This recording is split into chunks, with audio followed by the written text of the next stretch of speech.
आप सभी का बच्चों की तरह पालन पोषण कर रही हूँ। मैं तब भी थी जब आप लोग नहीं थे, और मैं तब भी रहूंगी जब आप लोग नहीं रहेंगे। पर अब ऐसा लगता है कि मैं थक रही हूँ। आपकी धरती माँ थक रही है।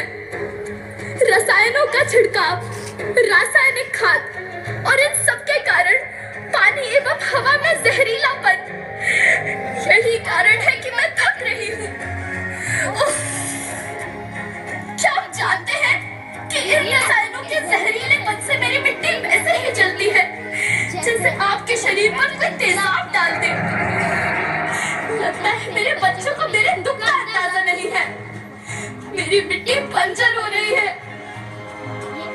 ये रसायन मेरी मिट्टी के उपजाऊपन को खत्म कर रहे हैं और उसमें पाए जाने वाला नमक मेरे शरीर पर मिर्च की तरह जल रहा है। मेरी फसलों की पैदावार कम हो रही है। मैं धीरे धीरे और थक रही हूँ।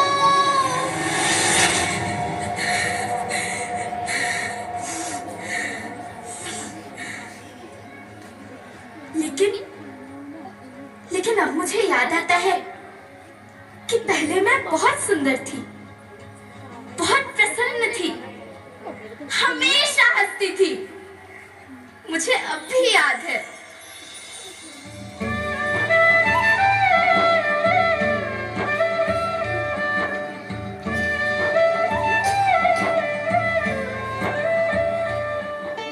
मैं तुम्हारी माँ सुंदर क्यों ना होती?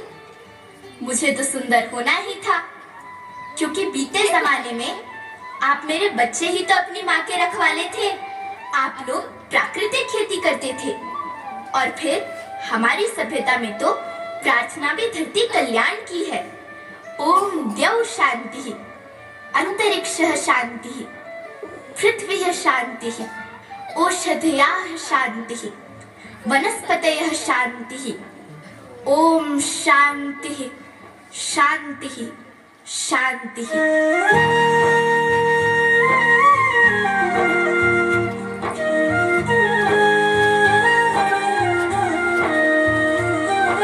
नदियाँ, जंगल, झरने, पर्वत रखना इन्हें संवार के। इनको रौंदा तुम न बचोगे, धरती कहे पुकार के। बेमौसम की वर्षा होती, कहीं पे मिट्टी बंजर बनती। बंजर मिट्टी और भी तपती, धरती कहे पुकार के।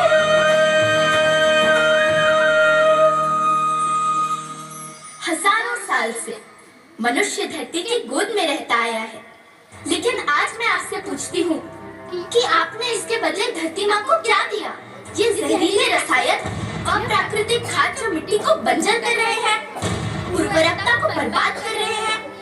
आप अच्छी पैदावार के लालच में जो रासायनिक खाद अपने खेतों में डाल रहे हैं, वो अभी तो लाभ देगी, लेकिन लंबे समय में उसी रासायनिक खाद का नुकसान भी है।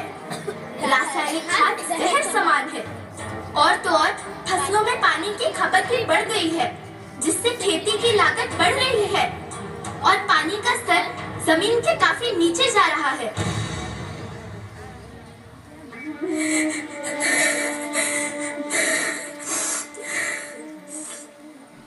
बच्चों, मैं तुम्हारी माँ हूँ। मैंने तुम्हें सुख से जीने के लिए पर्याप्त संसाधन दिए हैं, पर तुम्हारे लालच की पूर्ति के लिए नहीं दिए। ऐसा लगता है कि थोड़ी सी अधिक पैदावार और अपने लालच के लिए आप सब अपनी अगली पीढ़ी, अपने बच्चे के भविष्य के बारे में सोचना भूल गए हैं। सोचो, क्या तुम अपने बच्चों को ऐसे खेत देना चाहते हो जो बंजर हो?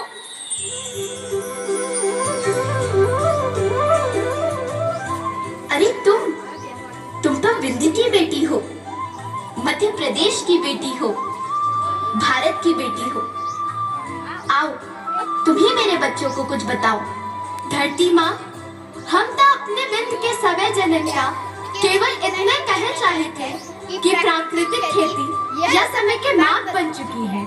प्राकृतिक खेती या उद्देश्य के साथ होत है कि जौने जमीन और हमरे मिट्टी की उर्वरकता बनी रहे। हम सबका प्रकृति के साथ मित्र जैसा व्यवहार करे चाहिए।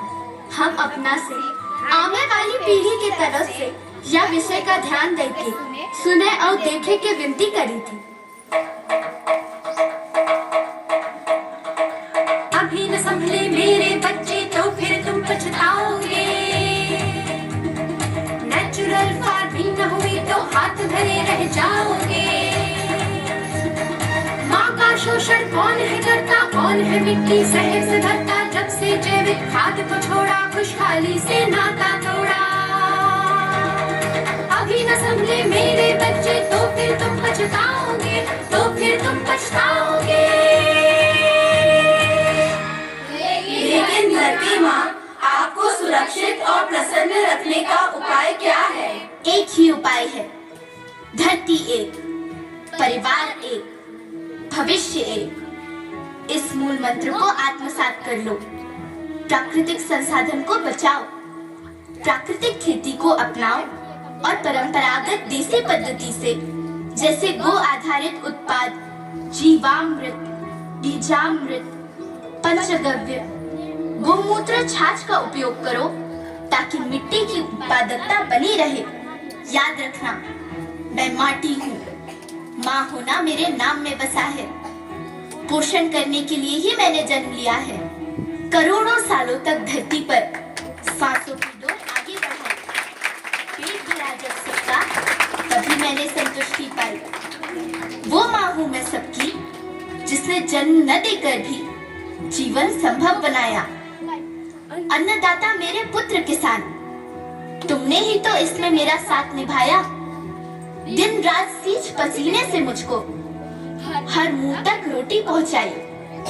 जब तुमने माथे मुझे लगाया, मैं हरियाली बनकर मुस्काई। मिट्टी बंजर होने से या धरती के नुकसान से किसी एक देश, एक द्वीप, एक समाज या एक धर्म का नुकसान नहीं है, बल्कि सभी का है, क्योंकि सभी आपस में बंधे हैं। धरती की श्रृंखला टूटी, माला टूटी, सब बिखर जाएंगे, सब खत्म हो जाएंगे।